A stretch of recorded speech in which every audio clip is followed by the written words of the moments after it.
What is going on? Today we are talking about every tool required to completely disassemble a Raptor 700 engine. So if you're going into this job and you're wondering what you need, thinking you may or may not have it, here's a quick overview of everything that is needed. You may be able to substitute different drive, a 3/8 drive for a 1/2 inch drive or vice versa to get the job done. But this is what you are going to need. So we will start with here on the big side, and I'm going to tell you what the roughly what the purpose of each socket or tool will be used for. 36 millimeter, that is used for the front sprocket nut as well as the main crankshaft drive nut. Then we have 30 millimeter. This is used for the clutch hub nut that goes right there on there. 27 millimeter, that is for the nuts that go on the internal counterweight. 22 millimeter, that is for your main crank nut on the flywheel side.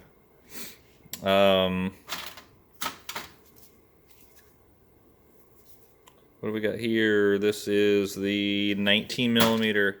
This is only used for one of two things. It is used for your flywheel puller, which you will need a flywheel puller. And it is used for the crankcase splitter. I believe that was the right. No, that was the 18. Yeah, 18 millimeter on this specific case splitter. That is the only parts that are needed for that. 22 millimeter also takes off the AN fitting on the bottom of the engine. And we are missing something. The drain bolt, which you'd probably already have off, but regardless of that, we'll keep going. You have a 17 millimeter, which is, that is not for that. 17 millimeter does not belong out, so that is going back.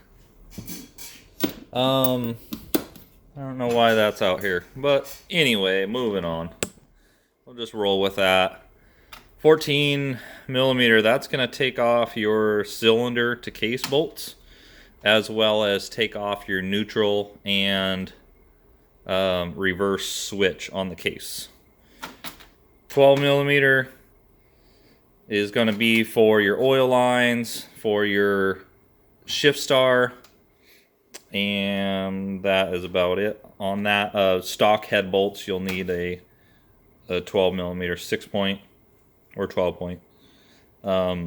This specific length works well to get inside for the lower bolts. Now you can use a wrench to get those off as well. That is just what I use. Next up is 11 millimeter 12-point. This is used if you have aftermarket cylinder head studs that are 12-point. It'll need that. 10 millimeter, 8 millimeter. So obviously most of this is your standard socket set. You may need to get the 36, the 30, and the 27. 27 is kind of an oddball size. Your 4 millimeter and 5 millimeter Allen sockets.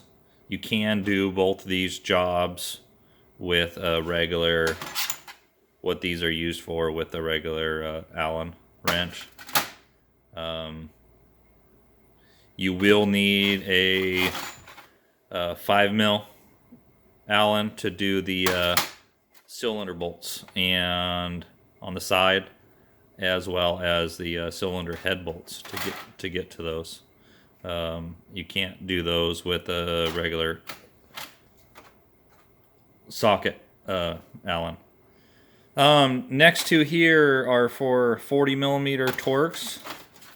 For the, if you want to disassemble the flywheel, those bolts there. And then we got another Torx, a 30. This is for if you're removing bearings out of the case.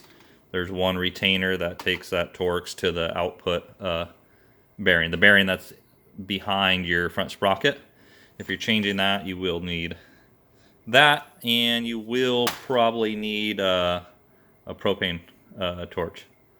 So moving on from there, this setup here, this is a long 10 mil. You can use a wrench, and if you want to pull the rocker shafts out, you will need a similar tool to this. This is just PVC pipe and all thread, 6 millimeter. To pull the rocker shafts out of the cylinder head to get the rocker arms out if you need to do that. Chisel, that is used for the lock tabs on the counterweights and on the main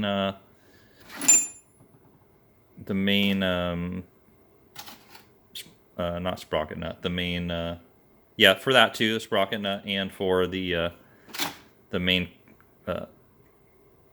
crankshaft nut, sorry. Small screwdriver for pulling your piston circlip off, or a pick tool will work as well. Pair of dikes, use those for cutting any zip ties or pulling the dowel pins out. Normally have to resort to a pair of dikes. And then lastly is your pair of snap ring pliers. That's going to take your clutch arm off, as well as the circlip for the oil pump drive. So coming back to use a couple electric impacts for the majority of this stuff to tear these down. Coming back to this flywheel puller. This one was spec'd for, I don't see a size on it right now, but this one was spec'd for the Raptor 700 specifically. And on the crankcase press tool, you don't need this to separate the case itself. You only need this to push the crankshaft out of the cases if you're changing the crankshaft. So otherwise, you can use your soft face rubber mallet. Once you got all the bolts taken out of the case, tap on it and it'll separate. So as you're looking through what you're trying to do, very simple set of tools here that are needed to completely disassemble this engine. If you're gonna change bearings, you will need a blind hole bearing puller. That is a specialty tool that is pretty expensive if you get a high quality one. You can heat the cases up sometimes enough to drop those bearings out by smacking the case on the bench once it's warm to drop those out. But that gets a little bit more involved. But if you're taking apart an engine that has not grenaded or ingested a bunch of dirt or something, and you're just doing some upgrades, this is all you'll need. So for this particular engine, this is what was here, what was done, what was needed. I do see two different things right now that don't really constitute disassembly, but you'll need is the older engines on the stator cover. We'll need this 14 millimeter to take off the sprocket, not the sprocket, the flywheel nut cover. You don't need that to take apart the engine, but you will need that to work on it. The newer ones, they run a 10 millimeter and an 8 millimeter for those plugs. So that is about it. And let me know if this works for you. So we will catch you on the next one.